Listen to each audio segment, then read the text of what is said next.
Welcome back to the third segment of the September edition of Conversations with Archbishop Kurtz. Listening to Annette Turner talk about the good work that she's doing and her staff does in multicultural ministries. Boy, in these challenging times, we're lucky to have Annette. It's a real blessing. They do great work for us. But let's go a little bit deeper now. As you said when you spoke with Annette, this is an opportunity for us to talk about church teachings in racism. Archbishop, help us. Yeah, with Catholic social teaching, I think a lot of times people forget that central to the life of our church is our social commitment to our human community. And racism just pulls away at that. Brian, I can remember in 1979, I was not a bishop yet, but I can remember that the bishops had their first pastoral letter that dealt with racism. And there was one phrase that I can remember always, and it was that racism is a sin because, and these are the three verbs, it divides the human community, we see that. It blots out the image of God in certain people in our eyes, and it violates the human dignity of people. And I would say it violates the human dignity of the person to whom racism is committed and who commits the sin.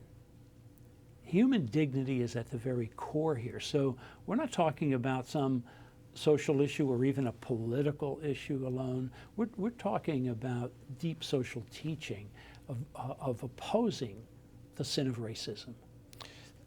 It's something that's very personal, but it's also wider than that too. And are the resources our church offers us kind of help us think about it? Yeah, we're still working on that. As you know, of course, we have on websites all kinds of resources. Yes. My worry is we have so many that people, sometimes when you have too many, people don't choose any. And so one of the things we'll be working on is in the spring, as you know, we're going to, Bishop Sheldon Favre has agreed to come to the Archdiocese. We still have to work out the details of it, but it will be a real teaching opportunity.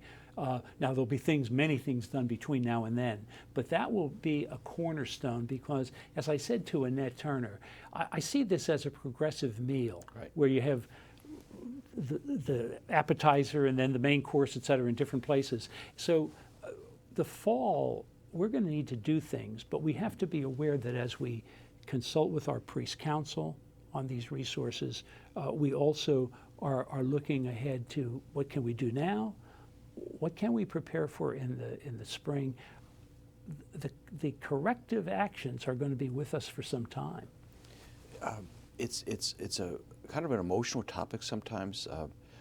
Persons who have been victims of racism or mistreatment, people who have been accused of being racist and mistreating others, there's fear, there's hurt, there's pain. The emotional part of this makes it even difficult for some to talk about. It does, and we have to be patient and kind with that, and yet for sure we have to be advocates for the truth. We have to be bold in speaking the truth. There's no question about that. There's always two issues. There's, of course, the violation that comes when someone commits an act of hatred. And unfortunately, we saw some examples in our society of that. And we have to say that's wrong. We have to speak against it and even have ways to mitigate against it happening in the future. But then there's also the more subtle thing, and that is where people lose opportunities.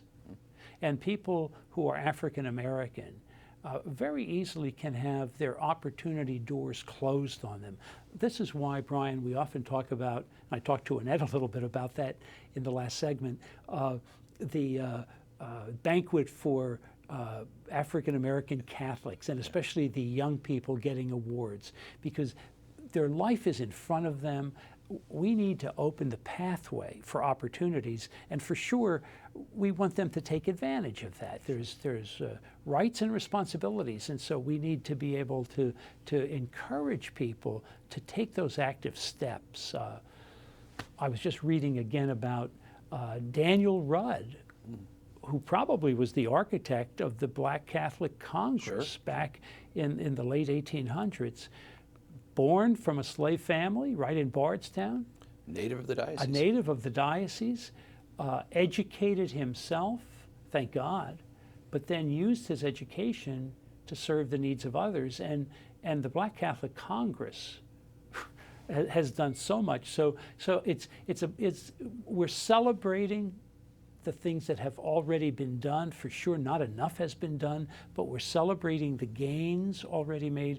But then we have to take on the new challenges. Well, the Daniel Red story reminds us of slavery, Yeah, and that's reality and and part the of our church's history. participation in slavery. We have to apologize. I mean, I do apologize for any way in which bishops or priests or lay leaders in the past were actually promoters of the enslaving of a person. Well, And the laws are changed, we know that, but the hearts are not all changed, and that's what we have to work on.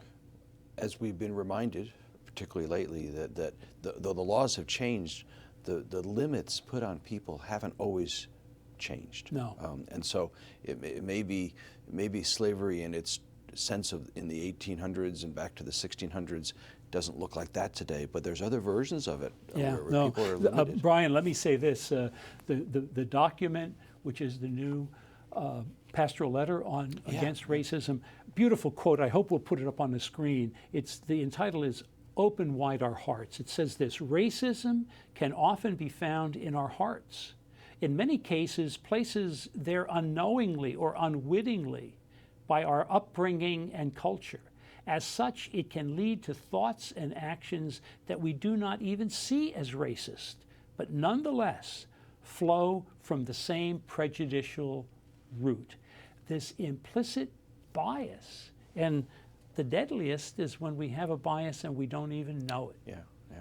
Remember we talked about, I saw a program in which they were talking about police training, and we certainly thank the police for keeping peace, but we know that there needs to also be reforms.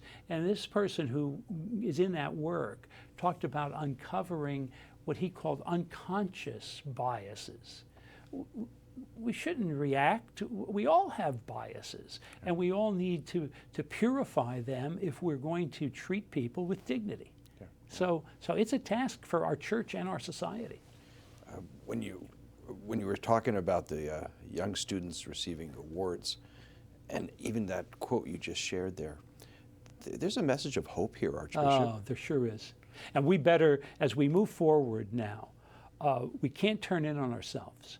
We have to challenge people with the change needed, but we also have to be people of hope who know that God is with us in good times and in bad, and He's with us now as we confront the sin of racism. Your progressive dinner imagery is helpful. I know that we're in contact with lots of our pastoral leaders. I know you're working with the Priest Council and others as we look to the future. This will be an important year ahead for us. I think it's very important to us. Well, I think that's an important topic. This topic could be one we explore other times as well. Thank you for tuning into this edition of Conversation with Archbishop Kurtz. We have lots to pray about today, our victims of COVID, the victims of racism, the healing needed in our church and our community. And we really thank you, Archbishop, for leading us in that prayer. Thank you.